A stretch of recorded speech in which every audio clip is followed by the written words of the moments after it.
Hello everybody, this is a small video to show you how to unclog your nozzle if it is clogged up and it doesn't work any longer. You have to buy new ones. Obviously they're quite cheap on Amazon or anywhere else, eBay, but I found a way to actually make this clear again with using nothing but a little filament, one plier. In fact, don't need the second one, just put it here just in case. And even these needles, they're not really used. You might be using this here just to clean it up afterwards.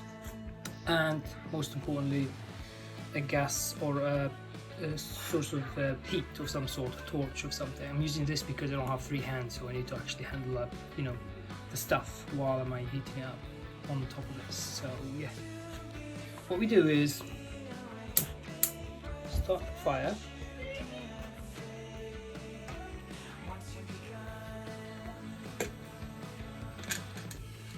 I'm trying to talk to you and handle this with one hand at the same time.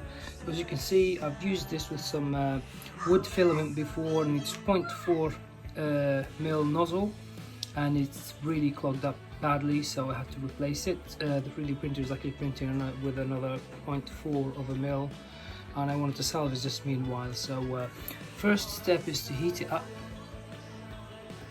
quite nicely.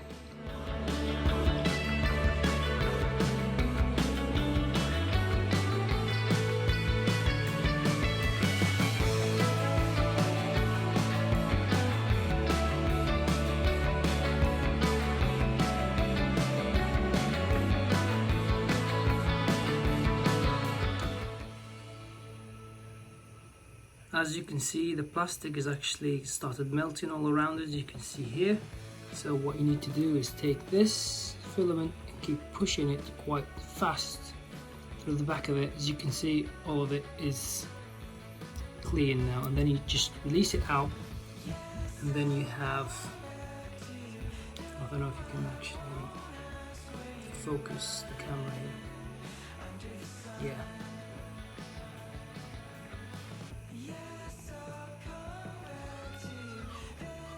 That's not gonna happen. I'll take a photo of this and post it. As you can see, all of the inside of it, all that muck from the previous 3D printing has gone away. So yeah, just make sure that you use something abrasive like this to clean all around before it cools down.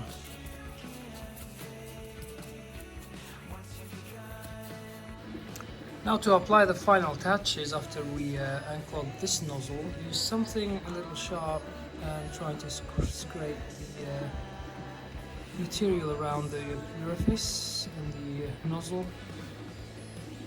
I don't know, this is really not necessary as long as the edge here all around the orifice is actually clean. That shouldn't be a problem all around the other sides. Just me then trying to make it as neat as possible. I've used some sanding paper, 800 grit, in fact, to clean up the sizes as well. Just when you pop it down again, it should feel and work actually much better. Most importantly as well is the threads. The reason why I'm using this kind of scissors is because it's got some really sharp edge in front. You can get in between here and get rid of the stuffing between the threads, so when you put it back in, it shouldn't be a tight fit, it should be just a perfect nice fit. You literally just work yourself around like this. As long as it gets most of it out, it shouldn't be a problem, because there is a little tolerance between the female and the male thread at the end of the day. So yeah, this should be alright.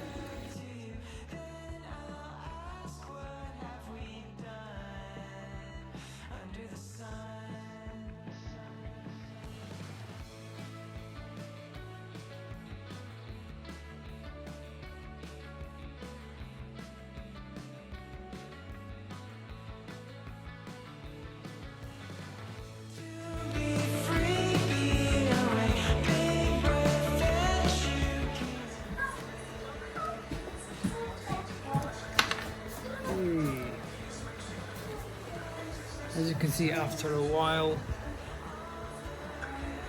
it becomes ridiculously bad.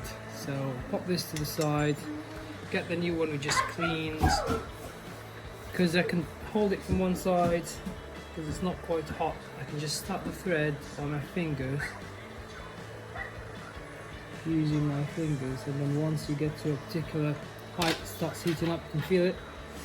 By all means, if you want to use any protection whatsoever, might as well.